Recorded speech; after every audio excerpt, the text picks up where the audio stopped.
12월 28일 토요일 새벽 기도회를 주님께 드리겠습니다. 찬송가 540장, 통일 찬송가 219장, 찬송가 540장으로 찬양드립니다.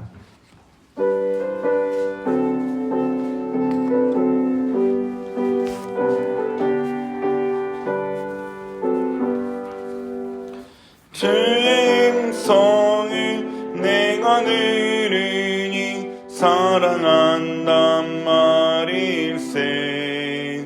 믿는 마음으로 주께 가오니 나를 영접하소서.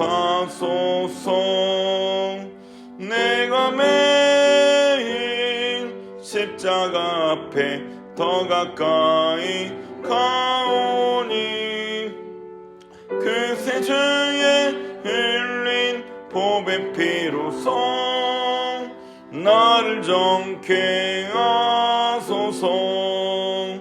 주여 넓으신 은혜 베푸사 나를 받아주시고 나의 품은 뜻 주의 뜻같이 되게 하여 주소서. 내가 매일 십자가 앞에 더 가까이 가오니 그새 주의 흘린 보배 피로써 나를 정케 하소서. 주의 보좌로 나아갈 때에 어찌하니 기쁠까. 주의 얼굴을 항상 배우니 더욱 친근합니다. 내가 매일 십자가 앞에 더 가까이 가오니 그새 주의 흘린 보배 피로써 나를 정케 하소서. 우리 구주의 넓은 사랑을 증량할 자 없으며 주가 주시는 참된 기쁨도 헤아릴 수 없도다. 내가 매일 십자가 앞에 가까이 가오니 그새 주의 흘린 보배 피로써 나를 정케 하소서. 아멘. 찬송가 405장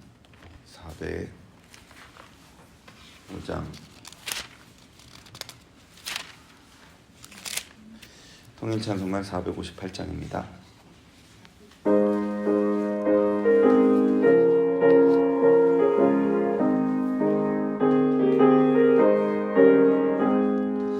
주의 친절한 팔에 안기세 우리 마음이 평안하리니 항상 예쁘고 복이 되겠네. 영원하신 팔에 안기세 주의 팔에 그 크신 팔에 안기세 주의 팔에 영원하신 팔에 안기세.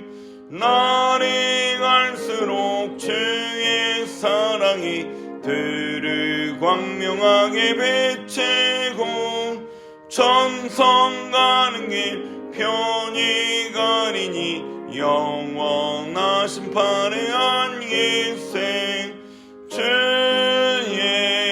팔에 그 크신 팔에 안기세 주의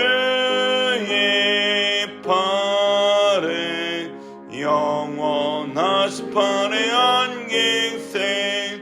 주의 보좌로 나아갈 때에 기뻐 어쩜 이 소리 외치고 겁과 두려움 없어지리니 하심판의 안기생 주의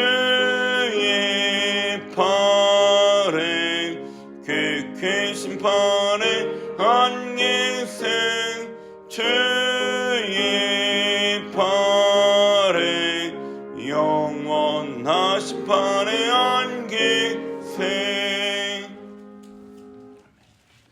마가복음 10장입니다.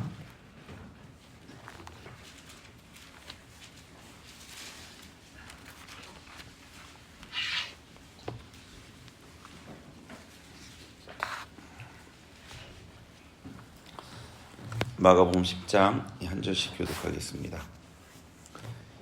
예수께서 거기서 떠나 유대 지경과 요단강 건너편으로 가시니 무리가 다시 모여들거늘 예수께서 다시 전례대로 가르치시더니 바리새인들이 예수께 나와 그를 시험하여 물되 사람이 아내를 부릴 것이 옳으니까 대답하여 이르시되 모세가 어떻게 너희에게 명하였느냐. 이르되 모세는 이혼정수를 스스로 버리기를 허락하였나이다.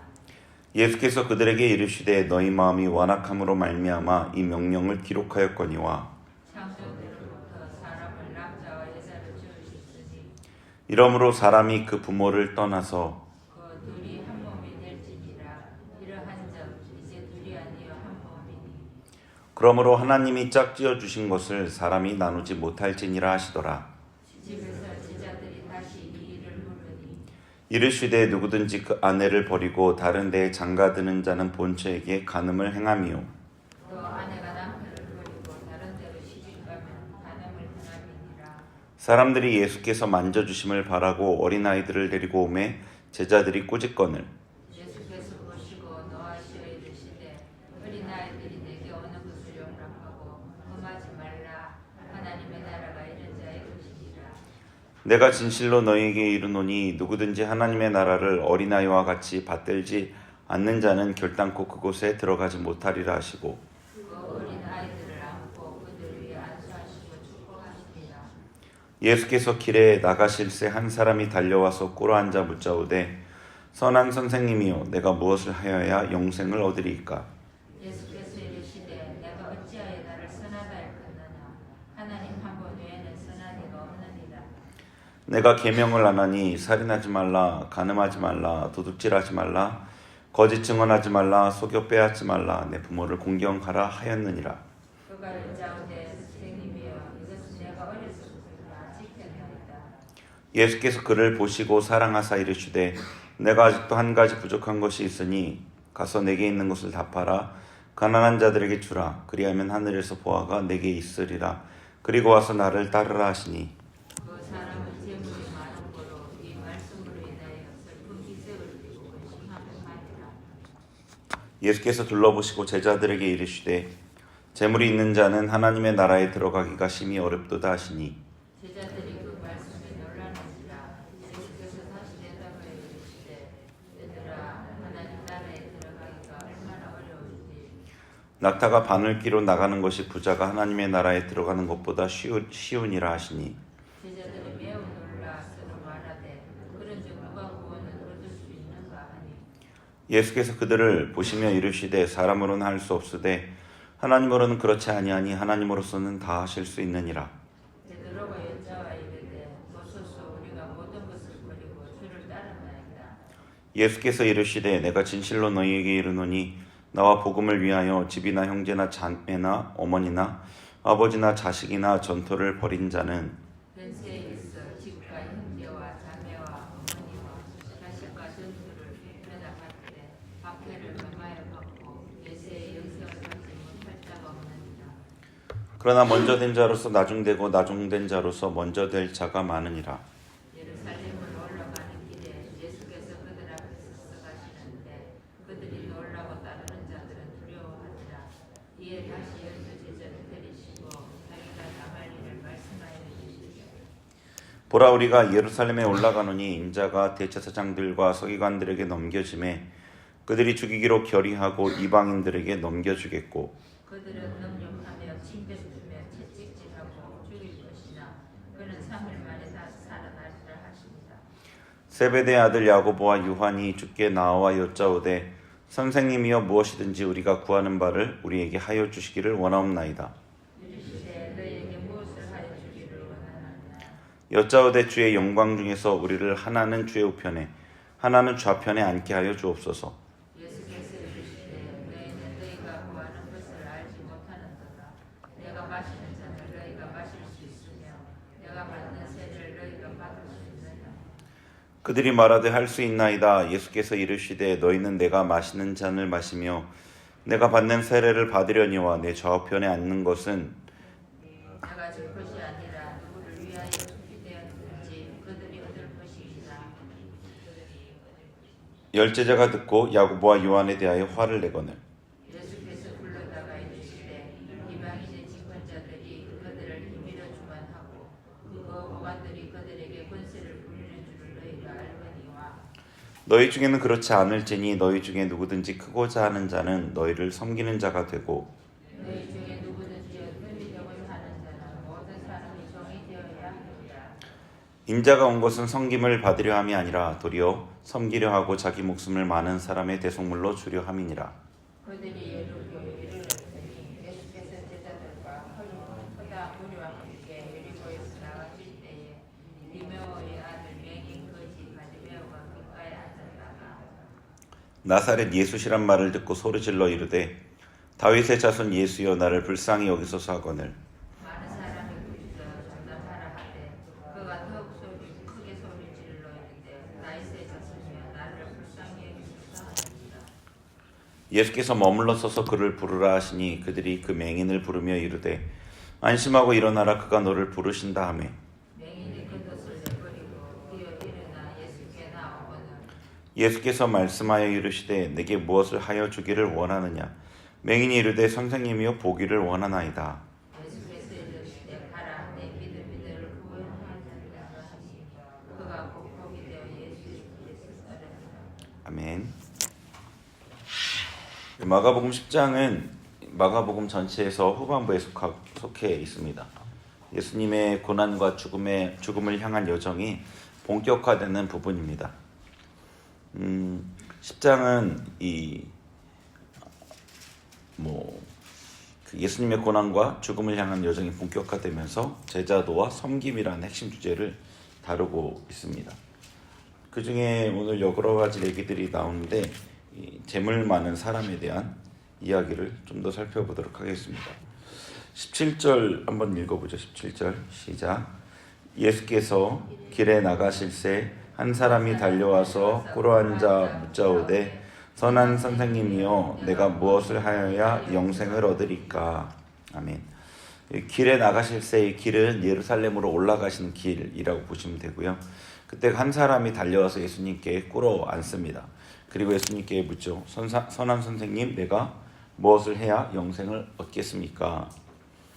아마도 이 사람은 예수님에 대한 소문을 들었을 것입니다. 예수님의 가르침이 권위 있고 정확한 가르침인 것, 그분이 선지자인 것, 능력을 행하셨던 것, 이런 것들을 듣고 이 사람은 예수님이야말로 하나님의 사람이 틀림없다는 결론에 이르렀습니다.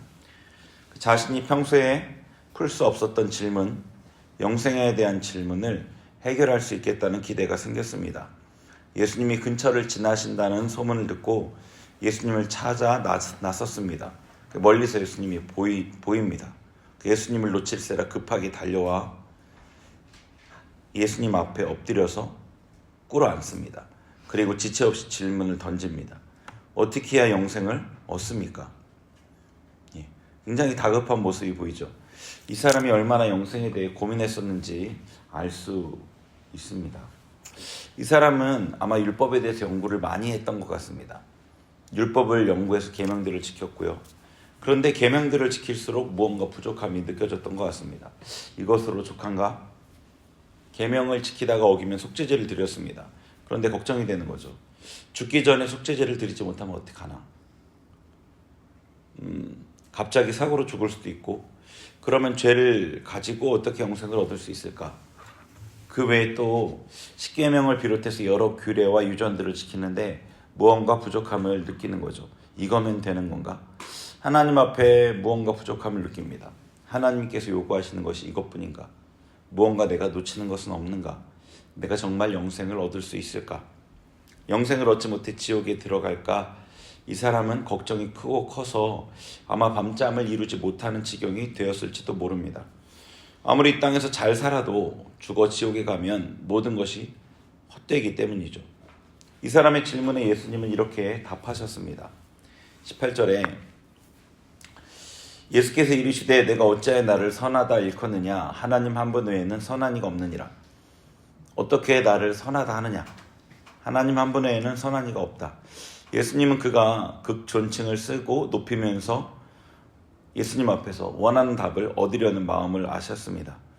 예수님께서 하나님이신 것을 모르고 이 모르는 그 상황에서 예수님을 극존칭을 다해서 높이는 그의 태도를 나무라시면서 이런 존칭은, 이런 호칭은 하나님께만 돌리라고 말씀하시는 거죠. 그리고 이 사람의 질문에 대해 답을 해 주십니다. 19절 같이 읽습니다. 시작. 내가 계명을 안 하니 살인하지 말라, 간음하지 말라, 도둑질하지 말라, 거짓 증언하지 말라, 속여 빼앗지 말라, 내 부모를 공경하라 하였느니라. 아멘. 살인하지 말라, 간음하지 말라, 뭐 이런 것들은 지금 사람들에 대한 계명이죠. 눈에 보이는 어떤 행동과 관련되어 있는 이런 계명들을 지켜라 라고 이 사람의 질문에 대답을 합니다. 영생을 얻을 수 있는 방법이죠. 이 사람은 이런 계명뿐 아니라 그 이상의 규례들을 다 지키고 있었을 것입니다. 이 예수님의 대답은 그 사람에게 너무나 가벼운 거죠. 그러니까 이 사람이 20절에 그가 여짜오되 선생님이여 이것은 내가 어려서부터 다 지켰나이다. 어려서부터 다 지켜왔습니다. 이런 것 정도는 다 지켜왔습니다. 물론 이 사람은 예수님께서 계명을 지키라고 하신 진짜 의도는 몰랐을 것입니다. 자기 기준에서 지키고 있는 거죠. 예수님은 계명들이 가리키는 것의 외적 행위를 넘어서서 마음까지 포함하는 것을 의미하시지만 이 사람은 행위만을 생각했을 것입니다. 그럼에도 이 사람이 하나님 앞에 영생을 얻으려는 마음으로 계명을 잘 지키려고 했기 때문에 부족하나마 하나님께서 받으실 만한 부분이 있었던 거죠. 그래서 21절에 예수께서 그를 보시고 사랑하사 이렇게 된 거죠. 21절 같이 읽겠습니다. 시작. 예수께서 그를 보시고 사랑하사 이르시되 내게 아직도 한 가지 부족한 것이 있으니 가서 내게 있는 것을 다 팔아 가난한 자들에게 주라. 그리하면 하늘에서 보화가 내게 있으리라. 그리고 와서 나를 따르라 하시니. 아멘. 그에게 부족한 것이 있다고 하십니다. 그 부족한 것을 지적하시면서 이렇게 하면 해결될 거다라는 건데 그게 그 처방이 이거예요. 내게 있는 모든 것을 다 팔아 가난한 자들에게 주라. 그리하면 하늘에서 보화가 내게 있으리라. 그리고 와서 나를 따르라. 이게 처방이에요. 그 사람의 부족한 것에 대한 처방.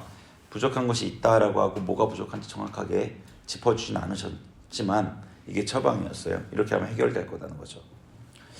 이 사람이 가진 그 많은 재물은 이 땅에서 편안함과 안전을 보장하는 것입니다. 이 사람은 죽어서도 그 평안과 안전을 보장받고 싶었던 거예요. 그 확신을 얻고 싶었던 겁니다. 죽어서도 천국이라는.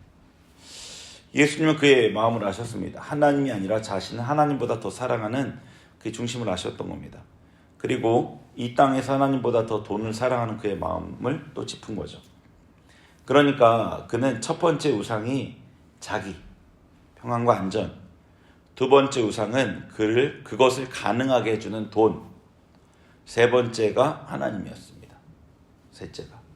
하나님에 대한 것도 뭐 하나님으로서라기보다는 자기의 어떤 안전, 영원한 안전을 보장해 줄 그 어떤 도구적인 하나님이었던 거죠. 22절에 같이 읽어봅니다. 시작. 그 사람은 재물이 많은 고로 이 말씀으로 인하여 슬픈 기색을 띠고 근심하며 가니라. 아멘. 이 땅에서 자기 안전과 평안을 지켜주는 돈을 포기할 수 없었던 겁니다. 예수님의 말을 듣고 그는 이 땅에서 자기 안전을 지켜주는 돈과 영생, 즉 하나님을 함께 취할 수 없다는 것을 알았습니다. 예수님 말씀을 듣고 나의 산성이 되는 돈, 그리고 영생을 함께 취할 수 없다는 것을 아는 거죠. 당장 돈과 이 땅의 안전, 평안을 포기할 수 없었기 때문에 근심하고 슬퍼하면서 예수님을 떠났습니다. 재물이 많은 이 사람의 이야기에서 우리는 자기 모습을 보게 되죠.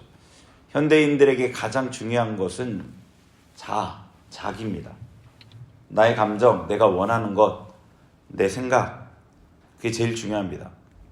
절대 가치나 진리는 없습니다. 이 자유주의, 인본주의에서부터 비롯된 자유주의의 이 결과입니다. 자기가 제일 중요하다는 거예요. 각자가 느끼는 것, 생각하는 것이 제일 중요하다는 겁니다. 이런 현대인의 가치관에 성도들도 물들었죠. 성경이 어떻게 말해도 자기 감정이 더 중요하고요. 자기 안전과 평안이 더 중요합니다.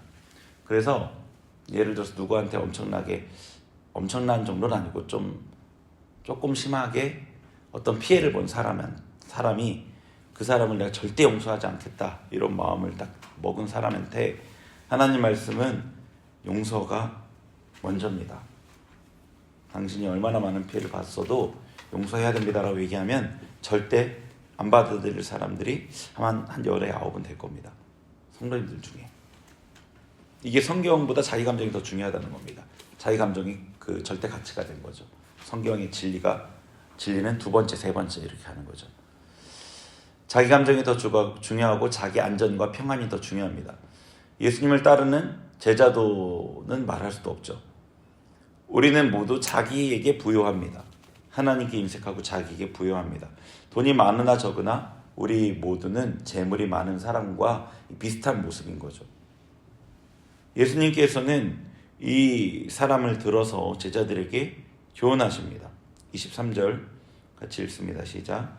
예수께서 둘러보시고 제자들에게 이르시되 재물이 있는 자는 하나님의 나라에 들어가기가 심히 어렵도다 하시니. 아멘. 재물이 있는 자는 하나님의 나라에 들어가기가 심히 어렵다고 하십니다. 재물이 많은 자가 아니라 재물이 있는 자. 재물이 많은 자를 지칭할 수 있죠, 이 말이. 그런데 어쨌거나 하나님 나라에 들어가기가 심히 어렵다라고 하십니다. 그러니까 24절에 이 제자들이 놀라요, 그 말씀에. 아니, 돈이 있는 사람이 하나님 나라에 들어가기 어렵다는 것이 이해가 안 되는 거죠. 여러분이 성경을 볼 때 그렇게 보실 거라고 생각이 드는데, 여기서 돈이 많은 사람이라고 하면 돈이 많은 사람만 지칭하는 게 아니죠. 돈이 많은 사람들이 갖고 있는 그 마음의 태도로 살아가는 사람을 지칭하는 겁니다. 바리새인을 지칭하면 바리새인을 지칭하는 게 아닙니다. 그럼 지금은 바리새인이 예루살렘에 소수만 있잖아요. 바리새인들은 굉장히 소수거든요. 그럼 그런 사람들에게만 말씀하시는 게 아니라 바리새인과 같은 생각과 마음과 태도를 갖고 살아가는 사람들을 가르치는 거죠. 여기에 이 재물 많은 사람이 그런 거죠. 하나님이 아니라 돈을, 자기 안전과 자신을 더 중요시 여기는 사람들이에요. 근데 이 재물 많은 사람이 하나님 나라에 들어가기 심히 어렵다고 하는 거죠. 24절과 25절 같이 읽습니다. 시작. 제자들이 그 말씀에 놀라는지라 예수께서 다시 대답하여 이르시되 얘들아, 하나님의 나라에 들어가기가 얼마나 어려운지 낙타가 바늘기로 나가는 것이 부자가 하나님의 나라에 들어가는 것보다 쉬우니라 하시니. 아멘.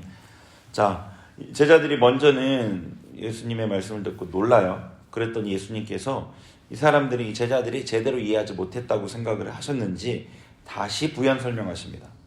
하나님 나라에 들어가기가 어려운데 얼마나 어렵냐?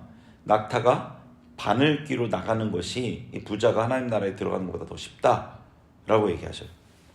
어떤 사람은 이거를 이제 이해가 안 되니까, 혹은 요즘 시대가 이 부에 대해서 관대하고 부자를 높여주잖아요. 굉장히 예전과 다릅니다. 한 20-30년 전만 해도 부자는 부러움의 대상이면서도 약간 경시하는 그런 것들이 있었어요.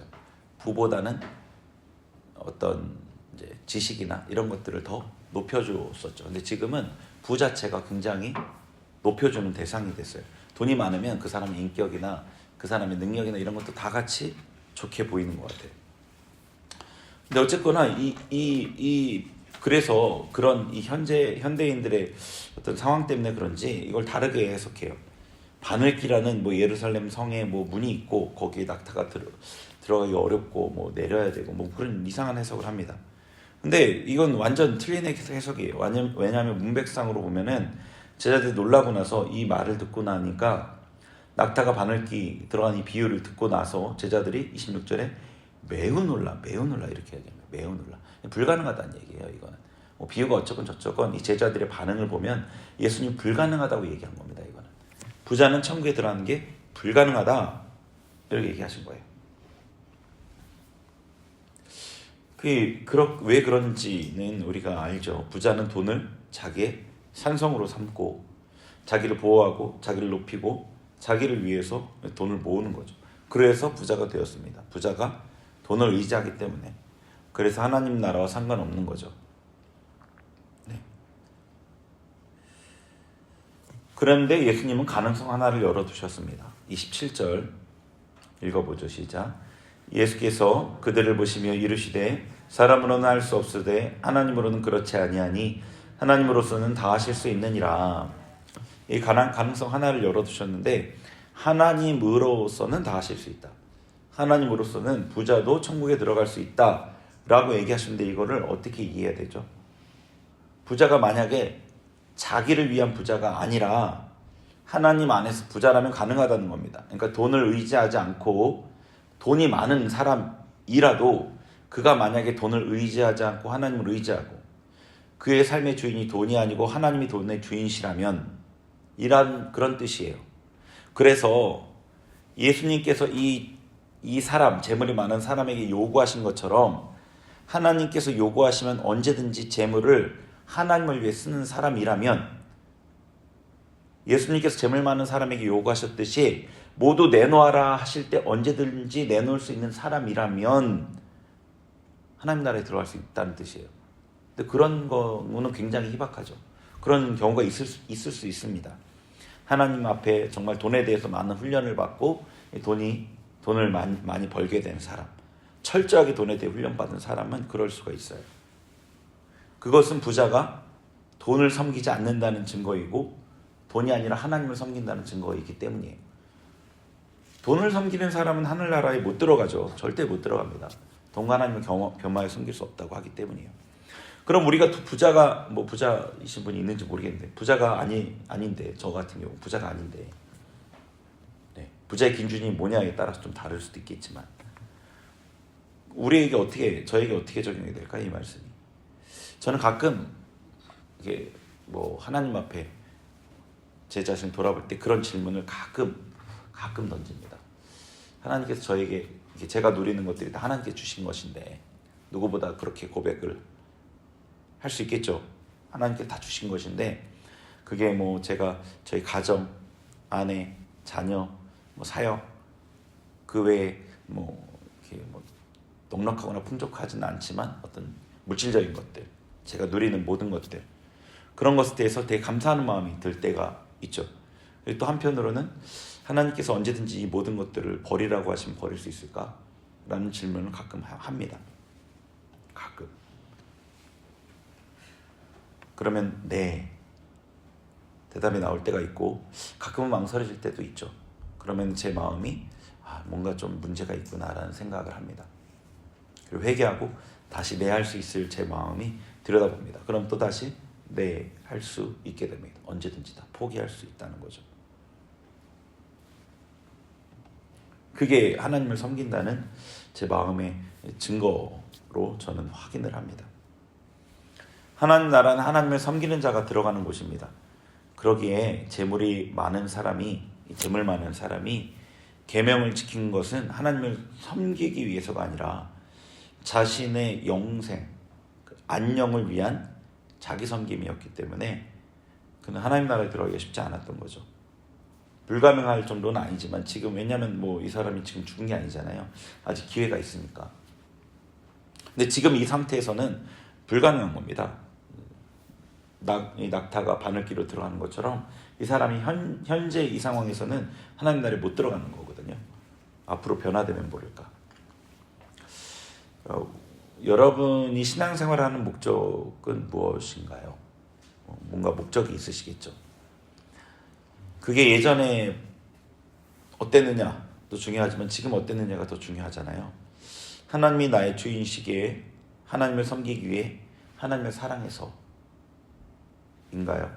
아니면 이게 아니라면 우리가 하는 여러 신앙적 행위들은 하나님과 상관없는 것이 될 수 있죠. 믿음을 따라하지 않는 것이 다 죄다. 로마서에서 그렇게 말씀하셨고요. 히브리서에 믿음이 없이는 하나님을 기쁘시게 하지 못한다라고 또 하셨죠. 우리 신앙이 뭐 이것저것 여러 가지 모습이 있잖아요. 다양한 모습이 있고 다양하게 활동도 하고 하는데 기도의 모습도 다양하고 뭐 여러 가지 다양한데 그 모든 것의 근원 하나님께서 받으실 만한 것이 돼야 되잖아요. 하나님 기뻐하실 만한 것이 되고 하나님과 상관이 있는 것이 돼야 되는데 우리 신앙이 정녕 하나님이 받으실 만한 것이 되기를 바랍니다. 우리 같이 기도하죠. 재물이 많은 사람 이야기를 통해서 하나님 우리 자신을 돌아봅니다. 그는 재물을 의지했고 말씀을 지킨다고 하지만 열심히 지킨다고 하지만 또 열심히 지켰었지만 사실 그가 진짜 의지했던 건 재물이었습니다. 그래서 예수님께서 그걸 포기하라고 하실 때 포기할 수가 없었습니다. 예수님 그 마음을 아셨기 때문에 그에게 그런 요청을 하셨던 거죠. 우리 마음도 돌아봅니다. 우리가 정말 그 무엇보다 하나님을 우선하는지, 하나님이 첫째인지. 하나님 첫째가 아니라면 아무것도 아니죠. 우리 신앙은. 우리 마음 돌아보면서 주님 언제든지 하나님이 나의 삶의 첫째라고 고백할 수 있는 그런 신앙이 될 수 있도록 우리 마음을 붙들어 주세요. 변질되지 않게 해주세요. 우리 같이 기도하겠습니다. 하나님 아버지, 이 시간에 주님 앞에 나아갑니다. 재물 많은 사람 이야기를 통해 우리 삶을, 우리의 마음을 비춰보게 하시니 감사합니다. 하나님, 우리의 신앙의 목적이 무엇인지, 지금 나의 마음에, 나의 중심에 하나님은 정말로 아버지 내 삶의 주인인지 돌아보게 하옵소서. 주님, 하나님이 내 삶의 주인이 아니시라면, 하나님이 내 삶의 첫 번째가 아니라면 우리의 삶, 우리의 신앙이 정말 헛된 것이고 내가 신앙이 있다 말할 수 없고 내가 믿음이 있다 말할 수 없음을 고백합니다. 주님께서 우리에게 아버지 첫째를 요구하십니다. 주님이 우리를 위해 자신의 전부를 내어드려 죽었듯이 하나님 우리에게도 그것을 요구하십니다. 주님, 내 삶에 주님이 첫째이길 원합니다. 주님이 나의 가장 사랑하는 분이 되시길 원합니다. 주님, 우리가 그렇게 고백할 수 있길 원합니다. 우리의 마음에 부족함이 있다면 시간 회개하며 나아갑니다. 주님, 우리의 마음을 정결하게 하시고 하나님이 내 삶의 첫 번째 주인, 내 삶의 전부가 되길 원하오니 우리의 마음을 그렇게 또 어루만져 주시고 변화시켜 주시고 하나님으로 충만한 그런 마음이 되게 하여 주옵소서. 우리 신앙이 하나님 기뻐하시는 신앙, 우리 신앙이 하나님이 받으실 만한 신앙 되게 하여 주셔서 하나님 정말 하늘 소망으로 살아가는 우리가 되게 하여 주옵소서. 주님 우리를 인도하여 주옵소서. 우리의 마음을 주장하여 주옵소서. 우리 계속해서 주일 예배를 위해서 또 주일 예배 준비하시는 담임 목사님을 위해서 우리 같이 기도하겠습니다. 같이 기도합니다. 하나님 아버지, 이 시간에 주님께 드리는 주일 예배를 위해 기도합니다. 하나님, 주일 예배 주님께서 복되게 구별하신 날입니다. 이 날을 잘 우리도 준비하게 하시고 이 날에 주님 앞에 나와 예배하는 모든 성도들 하나님 은혜 받게 하여 주시고 주님 말씀 안에 깨닫게 하여 주시고 돌이키며 회개하는 역사 있게 하여 주옵소서. 주님의 교회에서 드려지는 모든 예배 주님 받아 주옵소서. 한국교회 안에 드려지는 모든 예배마다 주님 임재하여 주옵소서. 우리 교회에서 드려지는 1부 1에서 4부까지 예배, 또 교육부서 예배까지도 주님 받으셔서 그 안에 하나님 풍성한 은혜가 있게 하여 주옵소서. 회복이 있게 하여 주옵소서. 주님 만난 기쁨으로 충만하게 하여 주옵소서. 그 기쁨이 우리 자신의 기쁨으로 그치지 않게 하시고 우리가 하나님의 손길에 더 가까이 다가가는 그런 시간이 되게 하여 주옵소서. 하나님, 주일 예배를 준비하는, 말씀을 준비하는 담임 목사님 붙들어 주옵소서. 마음에 아버지 강건함 허락하여 주시고 성령의 충만함 허락하여 주시고 말씀의 깊은 깨달음 허락하여 주시고 말씀의 은혜를 풍성하게 성도님들에 공급할 수 있도록 아버지 주님 붙잡아 주옵소서. 주님의 날에 주님을 깊이 만나기를 원합니다. 주님 역사하여 주옵소서.